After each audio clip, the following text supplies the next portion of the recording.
달러 제너럴은 미국의 저소득 가구와 농촌 지역을 중심으로 성장해온 대형 할인 유통기업으로 경기 둔화 국면에서 방어적 성격을 가지면서도 이익 회복이 본격화되고 있는 종목이다.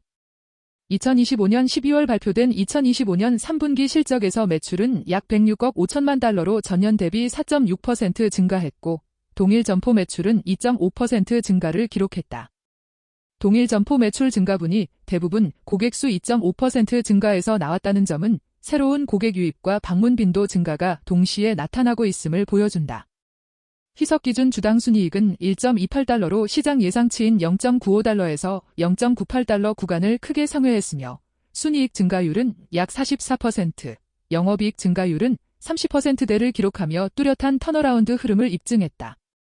회사는 이러한 흐름을 반영해 2025년 연간 매출 성장률을 4.7%에서 4.9%, 동일 점포 매출 성장을 2.5%에서 2.7%, 연간 주당 순이익을 6.30달러에서 6.50달러 범위로 제시하며 가이던스를 상향했고 2025년 들어 주가는 연초 대비 40% 중반 이상 상승하며 실적 회복과 밸류에이션 재평가가 동시에 진행되는 모습을 보이고 있다. 달러 제너럴의 비즈니스 모델은 생활 필수품 중심의 초저가 상품 구성과 광범위한 점포 네트워크에 기반한다. 미국 전역의 농촌과 소규모 커뮤니티, 저소득 지역에 매장을 촘촘히 배치해 대형마트가 진입하기 어려운 상권에서 사실상 독점적인 입지를 확보하고 있으며 전체 상품 중 약 25%를 1달러 이하 가격대로 유지하면서 연소득 3만 5천 달러 미만 가구를 중심으로 한 가격 민감도가 높은 핵심 고객층을 단단하게 붙잡고 있다. 상품 구성은 식료품과 생활 필수품 비중이 높아 경기 침체가 심화되더라도 소비가 급격히 줄어들기 어려운 방어적 구조를 갖추고 있다.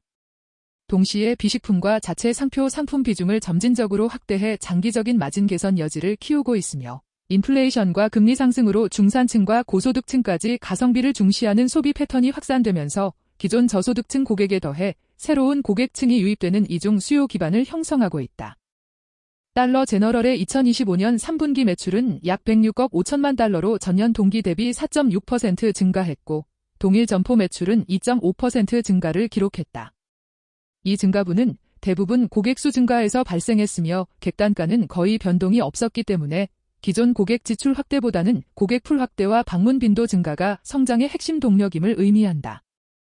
희석 기준 주당 순이익은 1.28달러로 시장 컨센서스를 30% 이상 상회했고 영업이익과 순이익은 각각 30%대와 40%대 성장률을 기록했다. 이러한 이익 레버리지는 매출 성장뿐 아니라 재고 회전율 개선, 도난과 파손을 포함한 손실 관리 강화, 점포 운영 효율화와 비용 절감이 함께 작용한 결과로 볼 수 있다. 2025년 누적 기준 영업 현금 흐름은 약 18억 달러 수준으로 전년 대비 개선되었고 연간 설비 투자는 점포 신규 개점과 리모델링, 공급망 강화 등을 포함해 13억에서 14억 달러 규모가 예상된다. 부채 비율은 존재하지만 현재 수준의 현금 창출력으로 볼 때 투자와 배당, 자사주 매입을 병행할 수 있는 재무 여력은 충분한 편이며 향후에는 비용 절감 효과가 어느 정도 마무리된 이후에도 매출 성장과 상품 믹스 개선이 이익 성장을 지속시킬 수 있는지가 핵심 관전 포인트가 된다. 달러 제너럴의 성장 동력은 거시 환경, 점포 확장 전략, 포맷 개선이라는 세 축으로 정리할 수 있다. 우선 인플레이션과 생활비 부담이 장기화되면서 저소득층뿐 아니라 중산층과 고소득층까지 가격에 더 민감해지고 있고 그 결과 기존 유통 채널에서 더 저렴한 채널로 소비를 옮기는 다운그레이드 흐름이 강화되고 있다. 이러한 환경에서는 생필품을 저가에 제공하는 달러 제너럴의 경쟁력이 부각되며 경기 둔화 국면일수록 트래픽이 늘어나는 구조적 수혜가 나타난다.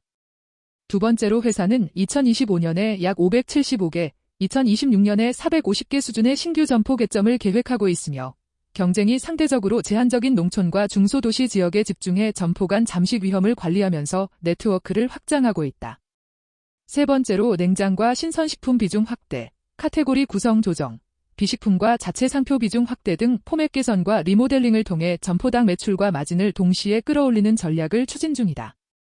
회사가 제시한 2025년 매출 성장률 4.7%에서 4.9%, 동일 점포 매출 성장률 2.5%에서 2.7%, 주당 순이익 6.30달러에서 6.50달러라는 목표는 현재까지의 실적 흐름과 비용 구조 개선을 고려할 때 달성 가능성이 높은 수준으로 평가되며 이 시나리오가 현실화될 경우 달러 제너럴은 방어적 수요를 기반으로 중장기 복리 성장을 지속할 수 있는 유통기업으로 자리 잡을 가능성이 크다.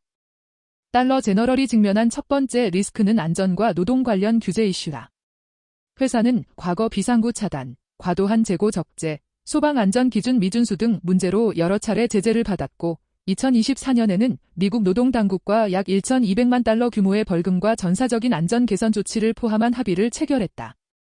이로 인해 단기적으로는 벌금과 안전설비 투자, 인력 재배치 등 비용이 증가했으며 향후 합의 이행이 미흡하다고 판단될 경우 추가 제재나 소송 가능성이 여전히 남아있다. 두 번째 리스크는 고객층의 구조적 취약성이다. 달러 제너럴의 핵심 고객은 연소득 35,000달러 미만 가구에 집중되어 있어 실업률 상승, 복지 축소, 식료품 가격 급등이 발생하면 이들의 지출 여력이 크게 약화될 수 있다.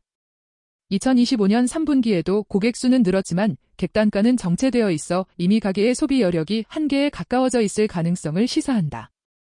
세 번째는 경쟁 심화 문제로 달러트리와 파밀리 달러, 월마트 등 여러 경쟁사가 공격적인 가격 정책과 상품 전략을 펼치고 있고 일부 경쟁사는 동일 점포 매출 성장률에서 더 높은 수치를 기록하고 있다.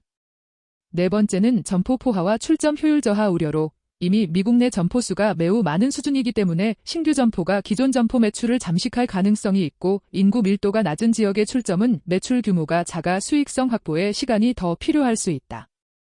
현재 주가를 약 125달러로 가정하고 회사가 제시한 2025년 주당 순이익 중간값 6.40달러를 적용하면 달러 제너럴의 선행 주가 수익 비율은 약 19배에서 20배 수준으로 추정된다. 이는 필수 소비재와 할인 유통 섹터 내에서 매우 저평가된 수준은 아니지만 안정적인 성장성과 방어력을 고려할 때 일정 수준의 프리미엄이 반영된 합리적인 구간으로 볼 수 있다. 경기 둔화가 장기화되면서 다운그레이드 수요가 이어지고 안전과 노동 이슈가 추가 비용 없이 관리되며 점포 확장과 포맷 개선을 통해 점포당 수익성이 꾸준히 개선된다면 향후 1년에서 2년 사이 주당 순이익이 6달러 중반 이상에 안착하고 밸류에이션이 20배 중반 수준까지 재평가될 가능성도 열려 있다. 이 경우 달러 제너럴은 공격적인 텐베거 성장주라기보다는 경기 방어와 현금 창출력을 중시하는 투자자에게 연간 두 자릿수에 가까운 복리 수익률을 기대할 수 있는 중장기 핵심 보유 종목 후보가 될 수 있다. 반대로 경기 급락으로 고객 수와 객단가가 동시에 약화되고 규제나 소송으로 인해 추가 비용이 발생하며 경쟁 심화로 마진이 다시 압박을 받는다면 주당 순이익이 회사 가이던스에 미달하거나 역성장을 보일 가능성이 있고 이 경우 주가 수익 비율이 15배 이하로 떨어지며 주가 변동성이 크게 확대될 수 있다. 따라서 달러 제너럴 투자를 검토할 때에는 방어형 소비 섹터에 어느 정도 비중을 둘 것인지, 규제와 노동 이슈에 대해 어느 수준까지 리스크를 감내할 수 있는지, 그리고 현재 밸류에이션을 장기 복리 관점에서 충분히 수용할 수 있는지에 대한 개인적인 판단이 중요하다.